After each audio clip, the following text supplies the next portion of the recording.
हाँ दोस्तों, good morning to all of you. आज हम लोग पढ़ने वाले हैं रसायन विज्ञान यानी केमिस्ट्री में संयोजकता। संयोजकता एक इंपॉर्टेंट टॉपिक है। संयोजकता को समझने से पहले हम लोगों को इलेक्ट्रॉनिक विन्यास समझना होगा, और इलेक्ट्रॉनिक विन्यास जिन्हें आ गया उनको संयोजकता बहुत ही अच्छे ढंग से आज समझ में आने वाली है।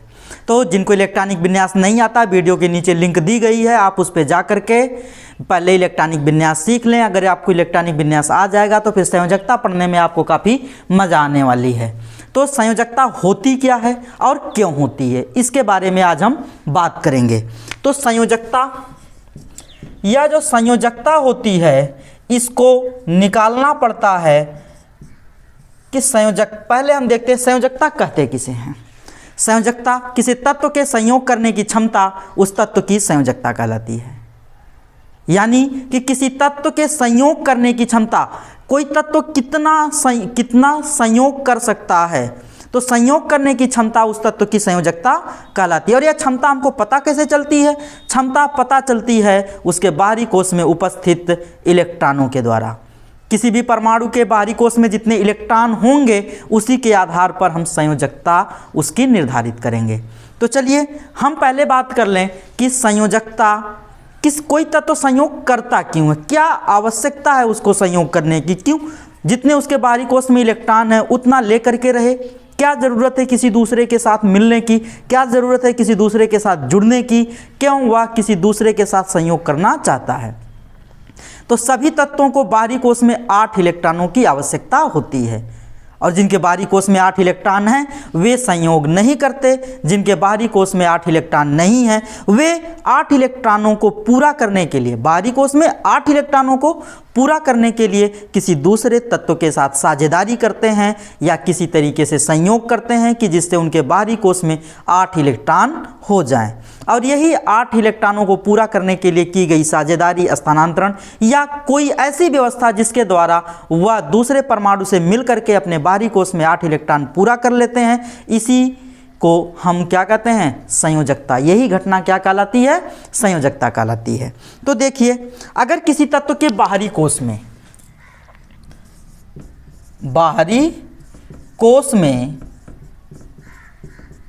इलेक्ट्रॉनों की संख्या, बाहरी कोश में इलेक्ट्रॉनों की संख्या, और इधर हम लिख लेते हैं संयोजकता।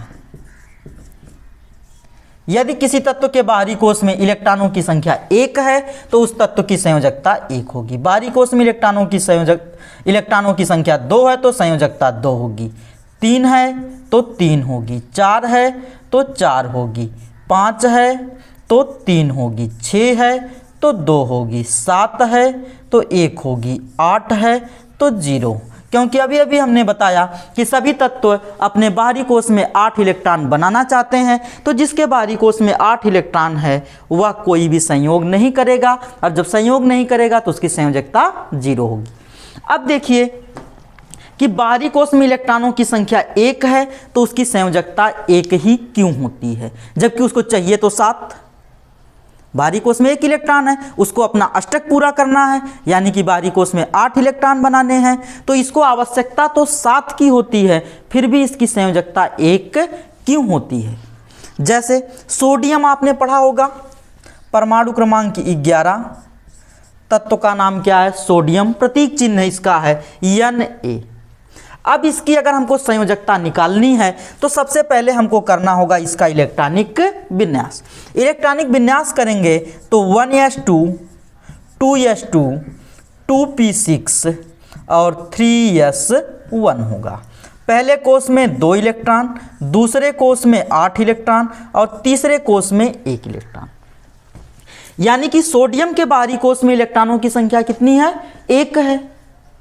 अब इसको ये बताइए कि अष्टक पूरा करने के लिए कितने इलेक्ट्रॉन की आवश्यकता होगी? 7 इलेक्ट्रॉन की। इसको 7 इलेक्ट्रॉन की आवश्यकता होगी। अब आप अपने से सोचिए कि किसी के पास 1 इलेक्ट्रॉन हो और उसको अष्टक पूरा करने के लिए 7 की ज़रूरत हो रही हो तो क्या कोई देगा?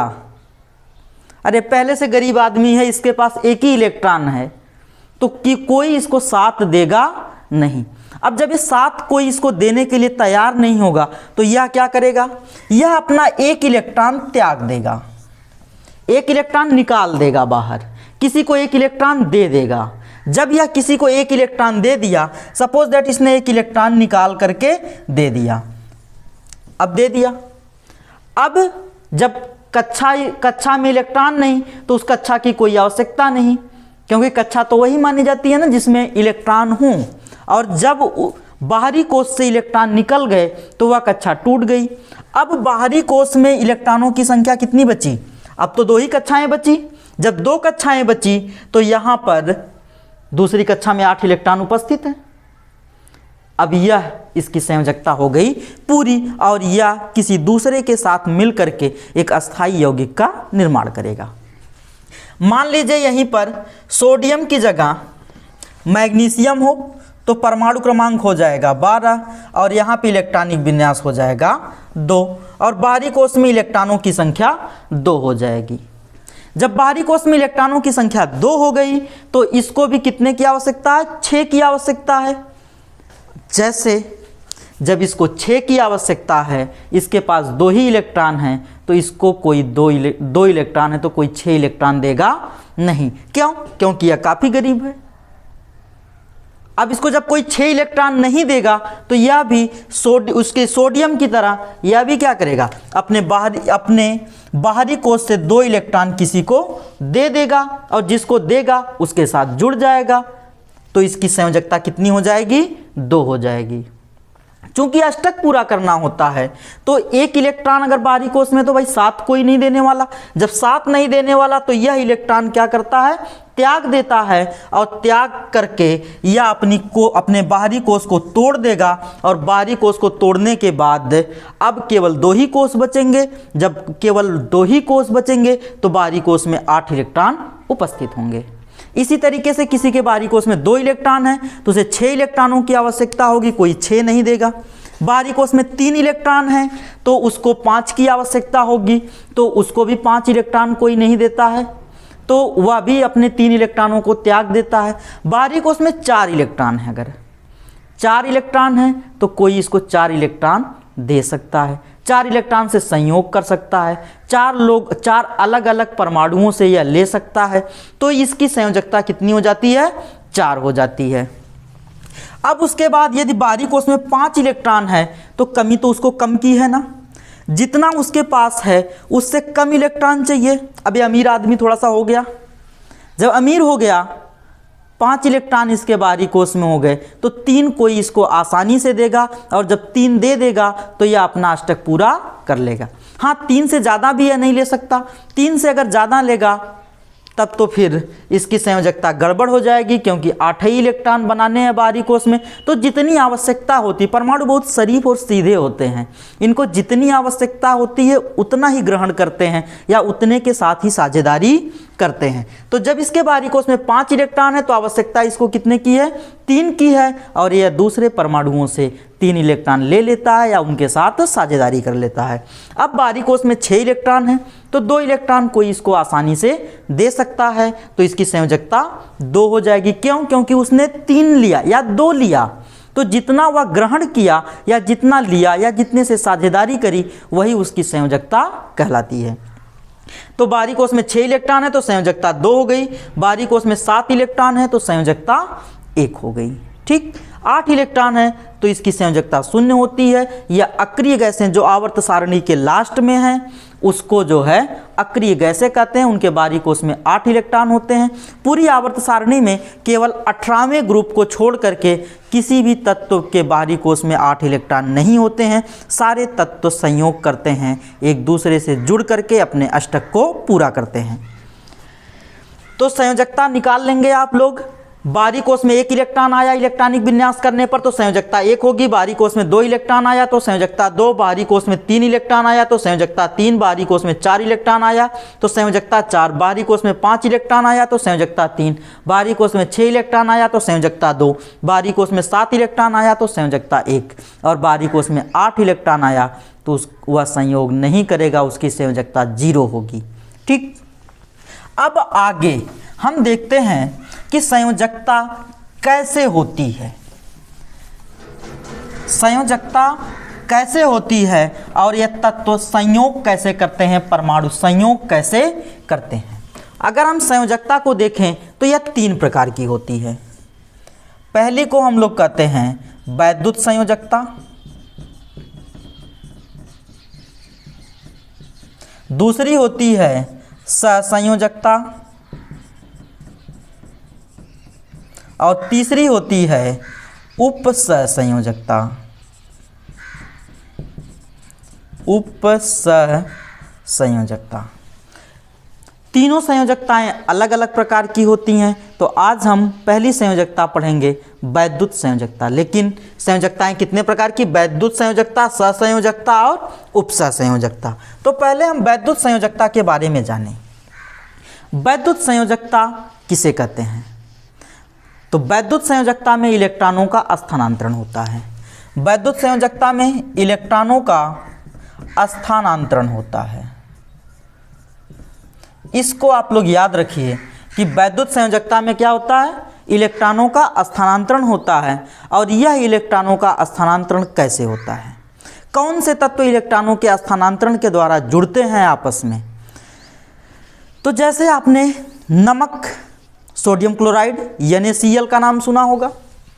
यह क्या है? Na है और साथ में जुड़ा हुआ क्लोरीन है। NaCl, sodium chloride. तो यह सोडियम हो गया और यह क्लोरीन हो गया। तो सोडियम का परमाणु क्रमांक कितना है? 11 है।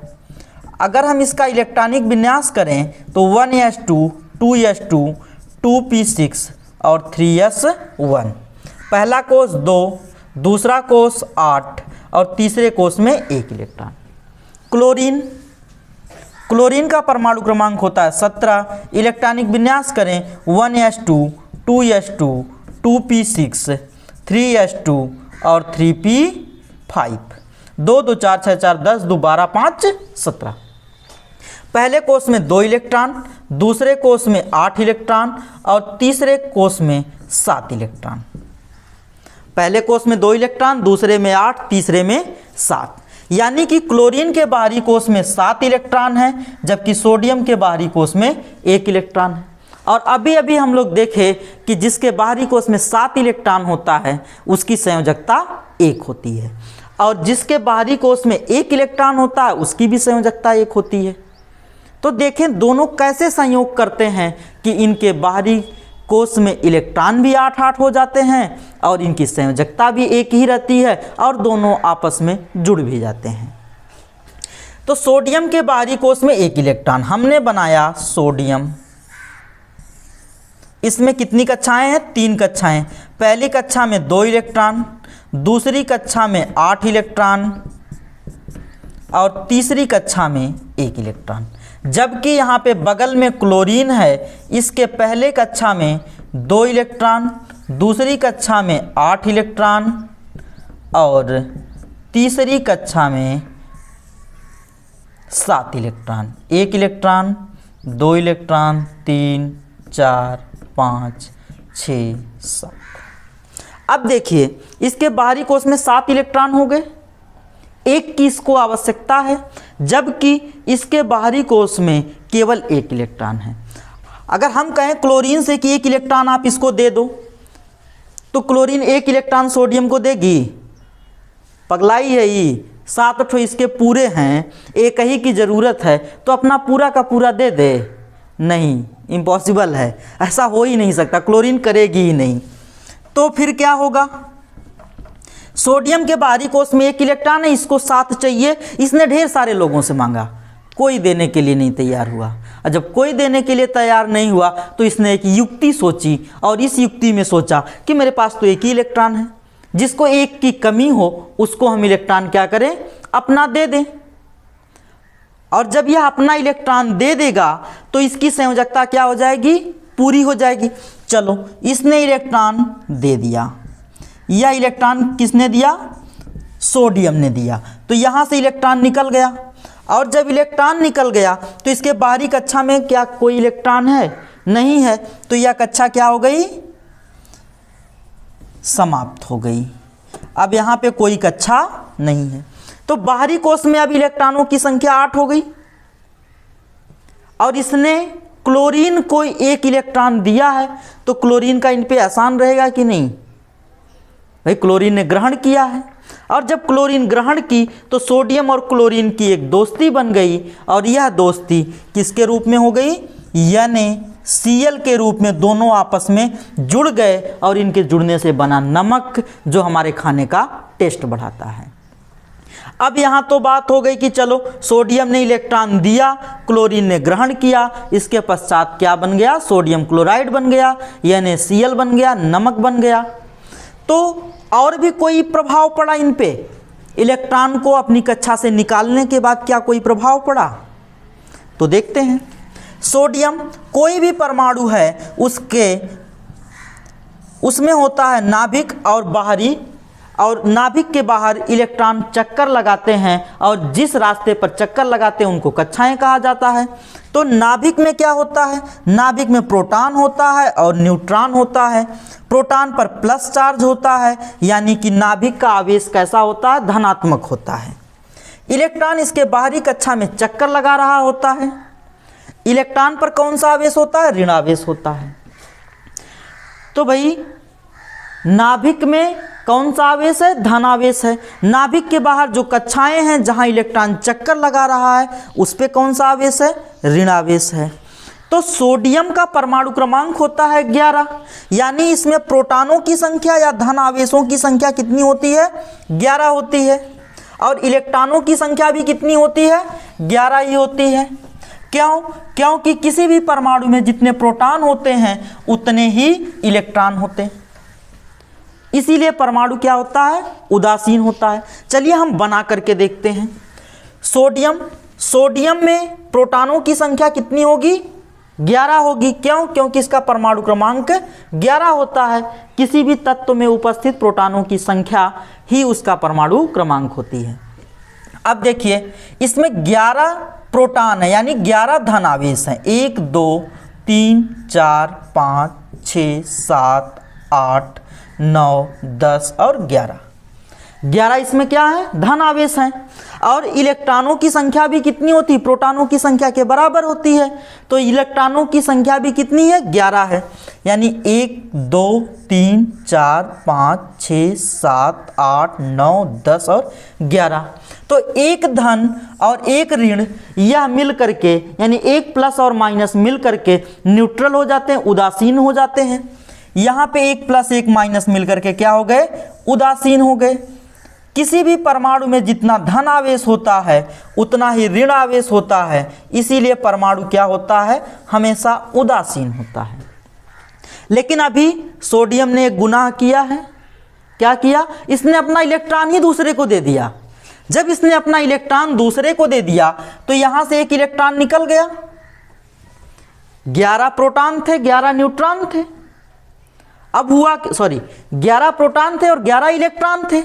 11 प्लस चार्ज था और 11 माइनस चार्ज था, मतलब 11 प्लस चार्ज और 11 ही माइनस चार्ज थे। तो जब 11 प्लस चार्ज और 11 माइनस चार्ज थे तो परमाणु उदासीन हो रहा था। लेकिन सोडियम ने क्लोरीन को क्या किया, एक इलेक्ट्रॉन दे दिया। तो अब एक इलेक्ट्रॉन दिया तो यहां से इलेक्ट्रॉन निकल गया और प्लस अकेला बचाना। अब तो यह आवेशित हो गया। क्यों, क्योंकि यहां तक उदासीन हो रहे हैं, जबकि एक प्रोटॉन उदासीन नहीं हो रहा है। जो इलेक्ट्रॉन उसको उदासीन कर रहा था वह तो क्लोरीन के पास चला गया। जब क्लोरीन के पास चला गया तो इस पे कौन सा आवेश आ जाएगा, धन आवेश आ जाएगा। क्यों, क्योंकि एक इलेक्ट्रॉन यहां से निकल गया। अब जब एक इलेक्ट्रॉन की कमी हुई तो अब ये प्रोटॉन बेचारा अकेला हो गया। जब प्रोटॉन अकेला हो गया तो यह आवेश परमाणु पर दिखाई देगा और सोडियम क्या हो जाएगा, आवेशित हो जाएगा। सोडियम पर धनावेश आ जाएगा। सोडियम पर कौन सा आवेश आ जाएगा, धनावेश आ जाएगा या पॉजिटिव आयन बन जाएगा। अब क्लोरीन की बात करते हैं। क्लोरीन में क्या था, 17। क्लोरीन का परमाणु क्रमांक क्या है, 17 है। यानी कि इसमें 17 प्रोटॉन है और 17 इलेक्ट्रॉन है।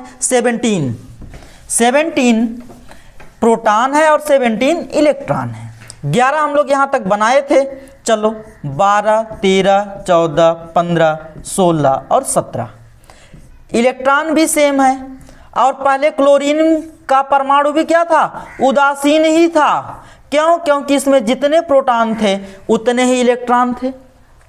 लेकिन अपना अष्टक पूरा करने के लिए क्लोरीन ने क्या किया, सोडियम से एक इलेक्ट्रॉन ले लिया।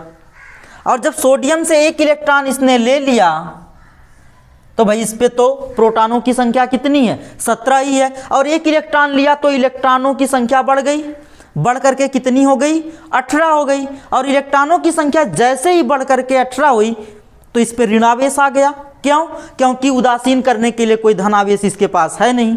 जब कोई इसके पास धन आवेश नहीं है तो जैसे इलेक्ट्रॉन आएगा या क्या हो जाएगी, ऋणावेशित हो जाएगी। यानी कि हम कहें तो जैसे ही सोडियम को किससे मिलाते हैं, क्लोरीन से मिलाते हैं, तो यह Na पर प्लस चार्ज आ जाता है, प्लस Cl पर माइनस चार्ज आ जाता है। तो सोडियम पर प्लस चार्ज आया और क्लोरीन पर माइनस चार्ज आया। तो भाई बताओ, प्लस माइनस चुंबक, प्लस माइनस आपस में क्या होते हैं, आकर्षित होते हैं, जुड़ जाते हैं। तो ठीक उसी प्रकार से जब सोडियम पर प्लस आवेश आ गया और क्लोरीन पर माइनस आवेश आ गया तो दोनों आपस में जुड़ जाएंगे और बनाएंगे क्या, NaCl। क्या बनाएंगे, NaCl। अब एक चीज हमने और सीख लिया यहाँ पे कि कोई भी परमाणु जितना इलेक्ट्रॉन त्याग करता है, दूसरे को देता है, उस पे उतने धन आवेश आ जाते हैं। और जितना कोई इलेक्ट्रॉन लेता है, कोई परमाणु जितने इलेक्ट्रॉन ग्रहण करता है उतने उस पर ऋण चार्ज आ जाते हैं, ऋण आवेश आ जाते हैं। और जिस परमाणु पर आवेश होता है वह परमाणु से बदल जाता है किसमें, आयन में। उसको हम लोग क्या कहने लगते हैं, आयन कहने लगते हैं। अब यहाँ पे सोडियम आयन है, कौन सा आयन है, धनायन है, पॉजिटिव आयन है, जबकि क्लोरीन ऋण आयन है, निगेटिव आयन है। ठीक, और इसी पॉजिटिव निगेटिव में हुआ आकर्षण और इसी आकर्षण से फिर क्या बन गया, सोडियम क्लोराइड बन गया, NaCl बन गया। ठीक, तो एक आपको अगर समझ में आ जाएगा तो फिर और आगे आपके समझ में आने लगेगा। जैसे दूसरा हम लोग देख लें, यहाँ पे है MgO, मैग्नीशियम ऑक्साइड है। तो मैग्नीशियम का परमाणु क्रमांक होता है 12। बाहरी कोष में इलेक्ट्रॉनों की संख्या कितनी होती है, 2 होती है। अगर इसका इलेक्ट्रॉनिक विन्यास करें तो 2 8 2, यानी बाहरी कोष में इलेक्ट्रॉनों की संख्या 2 है। ऑक्सीजन के बाहरी कोष में इलेक्ट्रॉनों की संख्या हम लोग जानते हैं, इलेक्ट्रॉनिक विन्यास करने पर ऑक्सीजन, यह किसका था, मैग्नीशियम का, और यह ऑक्सीजन का परमाणु क्रमांक 8 होता है और इसके बाहरी कोष में 2 और 6 इलेक्ट्रॉन, 2 और 6 इसकी इलेक्ट्रॉनों की संरचना होती है कोषों में। तो बाहरी कोष में इलेक्ट्रॉनों की संख्या कितनी हुई, 6 हो गई। जब 6 है, इसको आवश्यकता कितने की है, 2 की है। और यहाँ पे दिख रहा है कि इसके बाहरी कोष में 2 इलेक्ट्रॉन है। एक बार मांगे मैग्नीशियम इससे कि 6 इलेक्ट्रॉन हमको दे दो, ऑक्सीजन कहेगा पगलाए हो, हमारे पास 6 है, तुम ही 2 दे दो। और यह जैसे ही 2 इलेक्ट्रॉन इसको देगा तो मैग्नीशियम पर कितना प्लस आवेश आ जाएगा, 2 आ जाएगा। क्यों? क्योंकि इसने 2 इलेक्ट्रॉन निकाले हैं। जब 2 इलेक्ट्रॉन निकालेगा तो इस पे 2 प्लस आवेश आ जाएगा और यह 2 इलेक्ट्रॉन ग्रहण करेगा ऑक्सीजन, तो इस पे 2 ऋण चार्ज आ जाएंगे, माइनस चार्ज आ जाएंगे और दोनों में होगा आकर्षण। आकर्षण होने के बाद क्या बन जाएगा, MgO बन जाएगा, मैग्नीशियम ऑक्साइड बन जाएगा। अगर इसकी संरचना हमको बनानी है तो हम इसको ऐसे भी बना सकते हैं। जैसे Mg है, इसके बाहरी कोष में 2 इलेक्ट्रॉन हमने यहाँ पे दिखा दिए। जब आप किताब पढ़ते होंगे, खोलते होंगे, तो उसमें अगर ऐसी संरचना बनी है तो इसका मतलब उसके बाहरी कोष में उपस्थित इलेक्ट्रॉनों को दर्शाया गया है। कभी भी अंदर उपस्थित इलेक्ट्रॉनों को नहीं दर्शाया जाता, हमेशा किसमें, बाहरी कोष में उपस्थित इलेक्ट्रॉनों को दर्शाया जाता है। ऑक्सीजन है, इसको यहाँ पे हमने डॉट से दिखा दिया, तो ऑक्सीजन के इलेक्ट्रॉनों को दूसरे सिंबल से दिखा दें। यहाँ पे 1 2 3 4 5 और 6 इलेक्ट्रॉन है। ऑक्सीजन के बाहरी कोष में कितने इलेक्ट्रॉन है, 6 इलेक्ट्रॉन है। अब यह दोनों इलेक्ट्रॉन कहाँ चले गए, ऑक्सीजन के पास। और जैसे ही ऑक्सीजन के पास जाते हैं वैसे ही यह मैग्नीशियम पर 2 प्लस आवेश आ जाएंगे और इस ऑक्सीजन पर 2 माइनस आवेश आ जाएंगे और यह प्लस माइनस दोनों अट्रैक्ट होगा और अट्रैक्ट होकर के क्या बना लेगा, MgO बना लेगा। ठीक, तो यह संरचना समझ में आई। एक और देख लेते हैं हम लोग।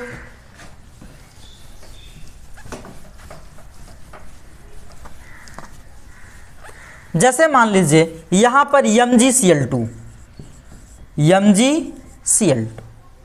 Magnesium chloride. मैग्नीशियम के बाहरी कोष में इलेक्ट्रॉनों की संख्या 2, क्लोरीन के बाहरी कोष में इलेक्ट्रॉनों की संख्या कितनी होती है, 7 होती है। आवश्यकता कितने की होती है, 1 की होती है। चलिए, यह मैग्नीशियम है, इसके बाहरी कोष में कितने इलेक्ट्रॉन उपस्थित हैं, 2 इलेक्ट्रॉन उपस्थित हैं। इधर क्लोरीन है, इसके बाहरी कोष में कितने इलेक्ट्रॉन उपस्थित हैं, 7 इलेक्ट्रॉन उपस्थित हैं। हमने बना दिए 2 2 4 2 6 1 7 इलेक्ट्रॉन। अब मैग्नीशियम इसको 1 इलेक्ट्रॉन दे दे, इसके पूरे हो गए। इस पे 1 माइनस चार्ज आ गया और इस पे 1 प्लस चार्ज आ गया।